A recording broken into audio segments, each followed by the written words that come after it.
ಶಿರದಲ್ಲಿ ಚಂದ್ರಪ್ಪ ಮೈ ತುಂಬ ನಾಡಪ್ಪ ಉಳಿದನ್ನ ಶಿವ ಪಾವನವೇಶ ಶಿರದಲ್ಲಿ ಚಂದ್ರಪ್ಪ ಮೈ ತುಂಬ ನಾಡಪ್ಪ ಉಳಿದನ್ನ ಶಿವ ಪಾವನವೇಶ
ನಿಶಬ್ದವಾದಂತಹ ವಾತಾವರಣ ಯಾರಿಗೂ ಗೊತ್ತಾಗಬಾರದು.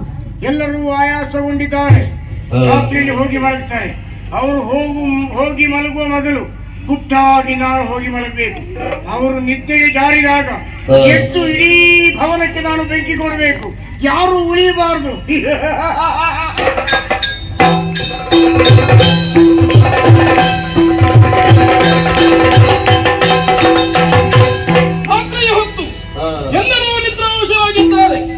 ಈ ಸಂದರ್ಭದಲ್ಲಿ ಅಲಗಿನಾಲಯಕ್ಕೆ ಬೆಂಕಿಯನ್ನು ಕೊಟ್ಟುಕೊಳ್ಳುವುದಕ್ಕೆ ನೋಡ್ತಾ ಇದ್ದಾರೆ ಯೋಧನಾದಿಗಳು. ಹಾಗಾದರೆ ತಾಯಿಯನ್ನು ರಕ್ಷಣೆ ಮಾಡಬೇಕಾದ ನನ್ನ ಹೊಣೆಯಾಗಿದೆ. ಅದಕ್ಕಾಗಿ ಈ ಅಲಗಿನಾಲಯಕ್ಕೆ ನಾನೇ ಬೆಂಕಿಯನ್ನು ಕೊಡುತ್ತೇನೆ. ಅದರೊಳಗೆ ಮಲಗಿದ್ದಾರೆಯಾದರೂ ನಾಳಿನ ದಿವಸ ಅವರೇ ಪಾಂಡವರು ಎನ್ನುವ ಹಾಗೆ ಭಾವಿಸುತ್ತಾರೆ. ತಡ ಮಾಡುವುದು ಸರಿಯಲ್ಲ. ಬೆಂಕಿ ಕೊಟ್ಟ ಪಲಾಯನಿಗೆ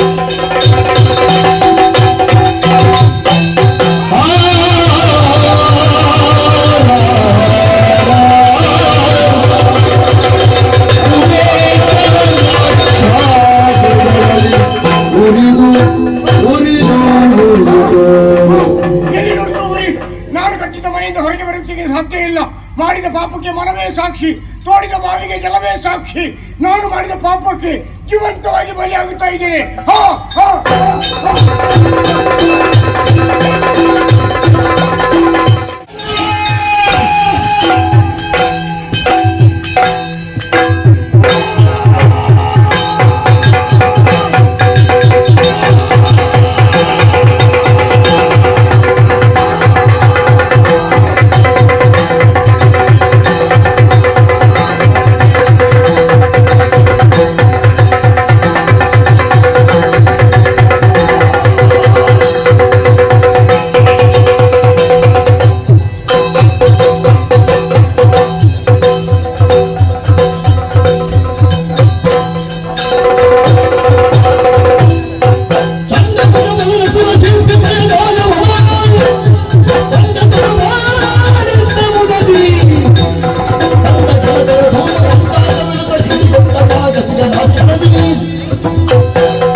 ಅಸುರ ಶಿಲ್ಪಿಯನ್ನು ಹಾಗೆ ಕೊಂಡಾಡುತ್ತಾ ಇದ್ದಾರೆ. ದೇವತೆಗಳಿಗೆ ವಿಶ್ವಕರ್ಮನು ಹೇಗೋ ಹಾಗೆ ಪ್ರತಿಸ್ಪರ್ಧಿಯಾಗಿ ನಾನಿರುವವನು. ಏನೋ ಈ ಕಾಲದಲ್ಲಿ ಬೆಂಕಿಯೆಲ್ಲ ಆವರಿಸುತ್ತಾ ಇದೆ. ಯಾರೋ ಬೆಂಕಿಯನ್ನು ಹಚ್ಚಿದ್ದಾರೆ. ಯಾರು ಬಂದಿದ್ದಾರೆ ಎಂಬುದಾಗಿ ನೋಡಬೇಕು. ಹೊರಡ್ತಾರೆ.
ಕಳೆದ ಕೆಂಡವೇ. ಹೇ? ಏನು ಹೇಳಿದರೂ ಕೂಡ ಅಧಿಕ ಪ್ರಸಂಗದ ಮಾತಾಡುತ್ತಾ ಇದ್ದೀಯೋ? ವಿರೋಧ ಪದ. ಎಲ್ಲವೋ ಓ, ಕಾನನವೆಲ್ಲ ಬೆಂಕಿಯಿಂದ ಸುಡುತ್ತಾ ಇದೆ. ಹೌದು. ಬಹುಶಃ ಬೆಂಕಿಯನ್ನು ಕೊಟ್ಟವ ನೀನೇ ಇರಬೇಕು. ಎಲ್ಲಿ ಹೋದ್ರು ಬೆಂಕಿ ಹಚ್ಚುವುದು ನಾನೇ. ಆ ಕೆಲಸ ಬಿಡುವುದಿಲ್ಲ ಅಲ್ವೋ? ನಂದಿಸುವವರು ಯಾರಾದ್ರೂ ನಂದಿಸುವುದಕ್ಕಾಗಿಯೇ ಬಂದವು. ಯಾರೋ ಮಯದಾನವ. ಯಾಕೆ ಬಂದೆ? ಯಾಕೆ ಬೆಂಕಿಯನ್ನು ಕೊಟ್ಟೆ? ಇನ್ನ ಶಿರವನ್ನು ಹಾರಿಸಿಯನು. ಕೆಟ್ಟ ವಿಷಯ, ಆ, ಕೆಟ್ಟ ವ್ಯಕ್ತಿ, ಆ, ಕೆಟ್ಟ ಕ್ಷೇತ್ರ, ಆ, ಕೆಟ್ಟ ವ್ಯಕ್ತಿ, ಆ. ಬೀಜ ಇದೆಲ್ಲವನ್ನು ಸಮೂಲವಾಗಿ ನಾಶ ಮಾಡುವುದೇ ಶ್ರೀಶನಾಗಿ ನನಗೆ ಕರ್ತವ್ಯ. ಶ್ರೀಶ. ಓಹೋ. ನಿನಗೆ ಬದುಕಬೇಕು ಆ. ಅನ್ನುವಂತ ಆಶೆ ಇದ್ರೆ ಆ. ಚರಣ ಕಾನತರಾಗು, ಜೀವದಾನ ಮಾಡಿ. ಇಲ್ಲವಾದರೆ ಕೊಂದನು. ಸಾಮರ್ಥ್ಯ ಉಂಟಾ? ನೋಡೋಣ.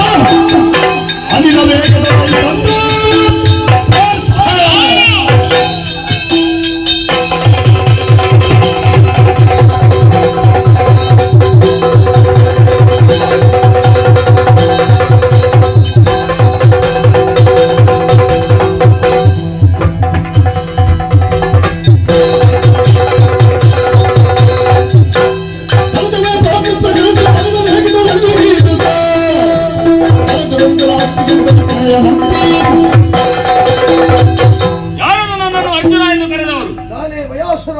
ಯಾಕೆ ಕರೆದೆ? ಒಬ್ಬ ತಟ್ಟಿಸಿಕೊಂಡು ಬರುತ್ತಾ ಇದ್ದಾನೆ. ನಾನೇನು ಮಾಡಬೇಕು? ನೀನೇ ರಕ್ಷಣೆಯನ್ನು ಮಾಡಬೇಕು. ನಿನ್ನ ಪ್ರಾಣ ರಕ್ಷಣೆಯ ಹೊಣೆ ನನ್ನದು.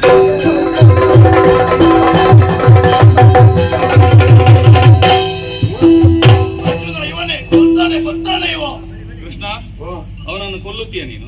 ಕೊಲ್ಲಬೇಕಿದ್ರೆ ಅವನನ್ನು ಓಡಿಸಿಕೊಂಡು ಬರಬೇಕು. ಮತ್ತೆ ಯಾಕೆ? ಇದನ್ನು ಪ್ರಯೋಗಿಸಿದ್ರೆ ಅವ ಸಾಯುವುದಿಲ್ವಾ? ಹೌದಲ್ಲ? ಅವನನ್ನು ಓಡಿಸಿ ಬಂದದ್ದು ಯಾಕೆ ಗೊತ್ತಾ? ಯಾಕೆ? ಕೆಲಸಕ್ಕೆ ಜನ ಸಿಗುವುದಿಲ್ಲ ಮತ್ತೆ ಓಡಿಸಿಕೊಂಡೇ ಬರಬೇಕಷ್ಟೆ. ಅವನಿಂದ ನಮಗೆ ಕಾರ್ಯವಿದೆ, ಕೆಲಸವಿದೆ. ಹೌದಾ? ಅದಕ್ಕಾಗಿ ಓ ವಾಸುದೇವನ ಶ್ರೀರಂಗ ಸುಂದರ ಶ್ಯಾಮ ಶೇಷ ಮರುಮಾಂತರಂಗ ಕೇಶವನರ ಮಿತ್ರ ದಾಸನ ತಾರುವ ಕೇಶವನರ ಮಿತ್ರ ದಾಸನ ತಾರುವ ರಾಜದಿ ಕೇಳಲು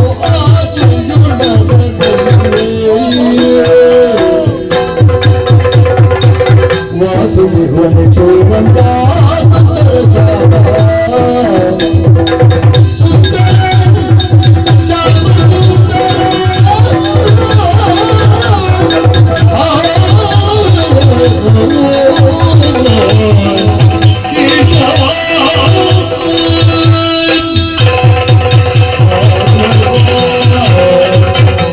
ಜಯ ಜಯ ಕೇಶವ ಮಾಧವ ರಕ್ಷಿಸು ರಕ್ಷಿಸು ರಕ್ಷಿಸು. ಹೇಳಪ್ಪ. ದೇವೋ, ಓ. ನಿನ್ನ ಮಹಿಮೆಯನ್ನು ಯೋಗ್ಯತೆಯನ್ನು ಅರಿಯದೆ ಮೂಢರಂತೆ ವರ್ತಿಸಿದವ ನಾನು. ಹ. ನಿನ್ನೊಂದಿಗೆ ಕಾಳಗಕ್ಕಾಗಿ ಮುಂದಾದೆ.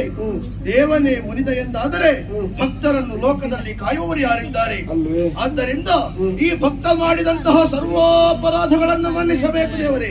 ಮಾತ್ರವಲ್ಲ, ಮುಂದಕ್ಕೆ ಈ ಭಕ್ತನಿಂದ ಯಾವ ರೀತಿಯಲ್ಲಿ ಸೇವೆಯಾಗಬೇಕು, ಸನ್ನಿಧಾನದಿಂದ ಅಪ್ಪಣೆ ಆಗಬೇಕು ದೇವರೇ. ಈ ಭೂಮಿ ಎನ್ನುವುದು ಧರ್ಮದ ಆಧಾರದ ಮೇಲೆ ನಿಂತಿದೆ. ಧರ್ಮವನ್ನು ನಾವೆಲ್ಲ ಕಾಯ್ದುಡಿ ಧರ್ಮವನ್ನು ರಕ್ಷಿಸುವುದು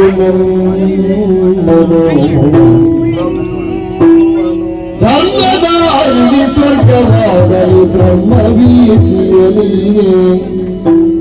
ಧರ್ಮಮೂರ್ತಿ ಜನಿಪವರ ಧರ್ಮರಾಜನ ಭವ್ಯ ಮಂಟಪ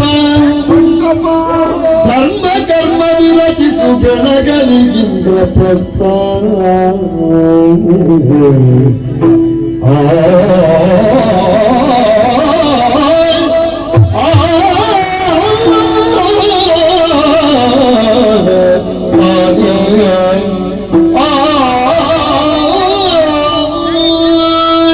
ಅಸುರಶಿಲ್ಪಿ ಪರಮಾತ್ಮ ಧರ್ಮ ಏವ ಹತೋ ಹಂತಿ ಧರ್ಮೋ ರಕ್ಷತಿ ರಕ್ಷಿತಃ. ಧರ್ಮವನ್ನು ನಾವು ಆಚರಿಸಿಕೊಂಡು ರಕ್ಷಿಸಿಕೊಂಡು ಹೋದೆವು ಅಂತಾದ್ರೆ ಆ ಧರ್ಮವೇ ನಮ್ಮನ್ನು ರಕ್ಷಿಸಿಕೊಂಡು ಬರ್ತದೆ ಅನ್ನುವುದಕ್ಕೆ ಗತಕಾಲದಲ್ಲಿ ನಡೆದಂತಹ ಕೆಲವೊಂದು ವ್ಯಕ್ತಿಗಳ ಜೀವನವೇ ನಮಗೆ ನಿದರ್ಶನವಾಗಿದೆ. ಹಾಗಿದ್ರೆ ಧರ್ಮ ಅಂದ್ರೆ ಏನು? ಧರ್ಮವನ್ನು ಆಚರಿಸುವುದು ಹೇಗೆ? ಸುತ್ತ ಬೇಲಿಯನ್ನು ಬೆಳೆದು ಮಧ್ಯದಲ್ಲಿ ಧರ್ಮದ ಬೆಳೆಯನ್ನು ಬಿತ್ತಿದ್ರೆ ಧರ್ಮದ ಫಲವನ್ನು ಪಡೆಯುವುದಕ್ಕೆ ಸಾಧ್ಯ. ಹಾಗೆಂದು ಒಟ್ಟಾಗಿ ನಾನು ಫಲವನ್ನು ಪಡೆಯಬೇಕೆಂಬ ದೃಷ್ಟಿಯಿಂದ ಎಲ್ಲಾದ್ರೂ ಬಿತ್ತಿದ್ರೆ ಅಲ್ಲಿ ಕಳೆ ಹುಟ್ಟಿಕೊಂಡಿದ್ದೇ ವಿನಃ ಉತ್ತಮ ಫಲ ಸಿಗುವುದಿಲ್ಲ, ಬೆಳೆ ಹುಟ್ಟಿಕೊಳ್ಳುವುದಿಲ್ಲ. ಆದ್ದರಿಂದ ನಾವು ಮಾಡುವಂತಹ ಕಾರ್ಯಗಳು ಯಾವತ್ತೂ ಧರ್ಮಸಮ್ಮತವಾಗಿರಬೇಕು. ದೇಗುಲವನ್ನು ಸೇರಿ ಪ್ರಸಾದವನ್ನು ಸ್ವೀಕರಿಸಬೇಕೆಂಬ ಧಾವಂತದಲ್ಲಿ ಒಬ್ಬ ವ್ಯಕ್ತಿ ಕೊಚ್ಚೆಯನ್ನು ಮೆಟ್ಟಿಕೊಂಡು ಹೋಗಿ ಬೇಗ ಹೋಗಿ ಪ್ರಸಾದವನ್ನು ಸ್ವೀಕರಿಸಬಹುದು. ಪ್ರಸಾದ ಅವನಿಗೆ ಬೇಗ ಸಿಗಬಹುದು, ಆದರೆ ಪುಣ್ಯ ಲಭ್ಯವಾದೀತೆ ಇಲ್ಲ. ಪುಣ್ಯ ಸಿಗಬೇಕಿದ್ರೆ ಏನು ಮಾಡಬೇಕು? ಕಷ್ಟಕರವಾದರೂ ಶುಚಿರ್ಭೂತನಾಗಿ ಹೋಗಿ ಪ್ರಸಾದವನ್ನು ಸ್ವೀಕರಿಸಿದ ಅಂತಾದ್ರೆ ಪ್ರಸಾದದ ಜೊತೆಯಲ್ಲಿ ಪುಣ್ಯವೂ ಲಭ್ಯವಾಗ್ತದೆ. ಏನು ಮಾಡೋಣ ಹೇಳು? ಧರ್ಮ ಪುರುಷರಾದಂತಹ ಪಾಂಡವರು ಕುಂತಿ ಪುತ್ರರಿಗೆ ದಂತಿಪುರದಲ್ಲಿ ಇರುವಂತಹ ಯೋಗ ಭಾಗ್ಯವಿಲ್ಲದ ಕಾರಣ ದಾಯಭಾಗವಾಗಿ ಸಿಕ್ಕಿದ್ದು ಕಾಂಡವ ಪ್ರಸ್ತಾವ. ಮೊದಲೇ ನಾವು ವಿಶ್ವಕರ್ಮನಿಂದ ಬೇಕಾದ ಎಲ್ಲಾ ವ್ಯವಸ್ಥೆಯನ್ನು ಮಾಡಿಸಿಕೊಂಡಿದ್ದೇವೆ. ಆದರೆ ಧರ್ಮನಂದನ ಮೆರೆಯುವಾಗ ಕಟ್ಟದಲ್ಲಿರುವಾಗ ಇಂದ್ರನ ಸಭಾಗ್ರಹಕ್ಕಿಂತಲೂ ಮಿಗಿಲಾದಂತಹ ಸಭಾಗ್ರಹ ಈ ಕ್ಷೇತ್ರದಲ್ಲಾಗಬೇಕು ಅನ್ನುವ ಸಂಕಲ್ಪವೊಂದನ್ನು ನಾನು ಮಾಡಿದ್ದೇನೆ. ಆದ್ದರಿಂದ ಧರ್ಮಪುರುಷನಾದಂತ ಧರ್ಮರಾಯನಿಗೆ ಸಭಾಗೃಹದ ಜೊತೆಯಲ್ಲಿ ಮಂಟಪವೊಂದರ ಅವಶ್ಯಕತೆ ಇದೆ. ಆ ಮಂಟಪವನ್ನು ನೀನು ಸಿದ್ಧಪಡಿಸಿಕೊಡಬೇಕು. ಇನ್ನು ದೊರೆಯನ್ನಾಳುವಂತಹ ದೊರೆಯೋರ್ವ ಅಪರಾಧಿಯನ್ನು ಸರಿಯಾಗಿ ವಿಮರ್ಶೆ ಮಾಡದೆ ಶಿಕ್ಷಿಸದೆ ಬಿಟ್ಟ ಅಂತ ಆದ್ರೆ ಅಪರಾಧಿ ಅಳಿದ ಮೇಲೆ ದಂಡಧರನಾದಂತಹ ಯಮಧರ್ಮನಿಗೆ ಅವನನ್ನು ವಿಮರ್ಶೆ ಮಾಡಿ ಶಿಕ್ಷೆ ಕೊಡುವಲ್ಲಿ ತುಂಬಾ ಕೆಲಸ ಉಳಿಯುತ್ತದೆ. ಹಾಗಿದ್ರೆ ರಾಜನಾದ ಒಳ್ಳೆ ವಿಮರ್ಶೆಯನ್ನು ಮಾಡಿ ಶಿಕ್ಷೆಯನ್ನು ಕೊಟ್ಟಂತಾದರೆ ಯಮಧರ್ಮನಿಗೆ ಹೆಚ್ಚು ಕೆಲಸ ಉಳಿಯುವುದಿಲ್ಲ. ಆದ್ದರಿಂದ ಯಮಧರ್ಮನಿಗೆ ಒಂದು ಧರ್ಮದಂಡವನ್ನು ನೀನು ಸಿದ್ಧಪಡಿಸಿಕೊಡಬೇಕು. ಇನ್ನು ಶತಗಜತ್ರಾಣಿ ಹೆಚ್ಚು ಹೇಳ್ತಿದ್ರೆ 10,000 ಆನೆಯ ಬಲವನ್ನು ಹೊಂದಿದವ ಭೀಮ. ಅವನ ಬಲಕ್ಕೆ ಸರಿಯಾದ ಆಯುಧ ಅವನಲ್ಲಿಲ್ಲ. ಅದಕ್ಕಾಗಿ ಅವನಿಗೆ ಗದೆಯೊಂದರ ಅವಶ್ಯಕತೆ ಉಂಟು. ಅದನ್ನು ನೀನು ಸಿದ್ಧಪಡಿಸಿಕೊಡಬೇಕು. ದೇವ, ಸ್ವಾಮಿ ಕಾರ್ಯವನ್ನು ಸ್ವಕಾರ್ಯ ಎನ್ನುವ ಹಾಗೆ ಭಾವಿಸಿದ್ದೇನೆ. ನಿನ್ನ ಆಶೀರ್ವಾದದಿಂದಾಗಿ ಇದೋ ನೋಡು ಸ್ವಾಮಿ.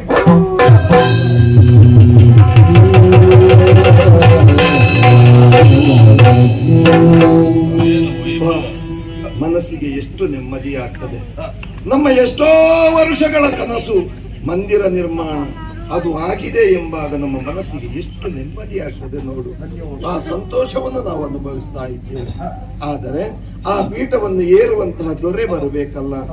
ಎಲ್ಲಿ ಧರ್ಮನಂದನನ್ನು ಕರೆದುಕೊಂಡು ಬನ್ನಿ. ಸಾವಿರ ಹೋಗಡ ಜಗಗರಿಸೇರಡು ಸಂಜೀವನಗೋಡು ಸಾವಿರ ದೇಶವ ಕಳೆದುತ್ತಾ ಬೆಳಗಿಕೊಂಡು ಸುಂದರ ಮಗ ಹುಣ್ಣಿಮೆರಿಸಿದ ಬಾಳ ಪ್ರಸಂಗದ ಶ್ರೀದೇವರ ಸೂತ್ರ ಕಣ್ಣನ ತಿಳಿಯುವ ನವನವ ಪಾವನ ಜೀವಾತ್ಮರ ಪಾತ್ರ ಧರ್ಮದ ವೇಳೆಯಲ್ಲಿ ಅರಣ್ಯನೇತ್ರ ನಿಮ್ಮನ ಶಾಂತಿಯ ಜೀವನ ಚೈತ್ರ ಧರ್ಮವಿಕೀರ್ತನ ಸತ್ಯವಿರೂತನ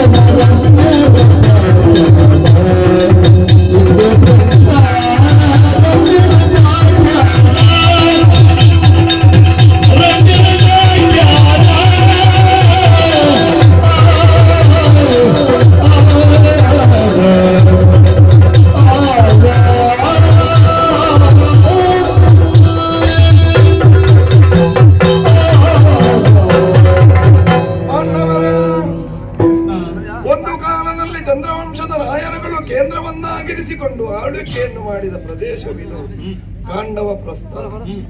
ಧರ್ಮನಂದನಾದಂತಹ ಧರ್ಮಪ್ರಭುವಾದಂತಹ ಧರ್ಮರಾಯ ಏರಿದಂತಹ ಶುಭಗಳಿಗೆಯಿಂದಲೇ ನೂತನವಾಗಿ ನಾಮಕರಣ.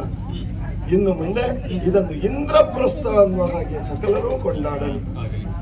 ಇಲ್ಲಿಯ ಪೀಠವನ್ನು ಮಾತ್ರ ಏರುವುದಲ್ಲ, ಅಖಂಡವಾದಂತಹ ಅರ್ಯಾವರ್ತಕ್ಕೆ ಚಕ್ರವರ್ತಿಯಾಗಿ ಅರ್ಥಾತ್ ಹಸ್ತಿನಾಪುರದ ಧರ್ಮಗದ್ದುಗೆಯನ್ನು ಏರುವಂತಹ ಯೋಗ ಭಾಗ್ಯ ಧರ್ಮರಾಯನಿಗೆ ಪ್ರಾಪ್ತವಾಗಲಿ ಅನ್ನುವ ಹಾಗೆ ಯಾಚಿಸುತ್ತಾ ಪ್ರಾರ್ಥಿಸುತ್ತಾ ಪುಣ್ಯತಮವಾದಂತಹ ಕಥೆ, ಕಥಾಂತರ್ಗತವಾದಂತಹ ತತ್ವಪ್ರಸಾದ ಸಕಲರಿಗೂ ಸಿದ್ಧಿಸಲಿ ಎಂಬ ಹಾಗೆ ನಮ್ಮ ಆರಾಧ್ಯ ಮೂರ್ತಿಯಾದಂತಹ ಕೋದಂಡರಾಮಸ್ವಾಮಿ ಪಂಚಮುಖಿ ಆಂಜನೇಯ ದೇವರಿಗೂ ಸ್ಥಳ ದೇವರಿಗೂ ವಂದಿಸುತ್ತಾ ಪುಣ್ಯತಮವಾದಂತಹ ಈ ಕಥೆಗೆ ಮಂಗಳ ಗೀತೆಯನ್ನು ಹಾಡಿ. ಮಂಗಳ ಜಯ ಜಯ ರಾಮಚಂದ್ರನಿಗೆ ಮಂಗಳ ದಶರಥ ನಂದನಿಗೆ ಮಂಗಳ ತ್ರಿಗುಣ ಮಂಗಳ ಶ್ರೀರಾಮಚಂದ್ರನಿಗೆ ಮಂಗಳ ಮಂಗಳ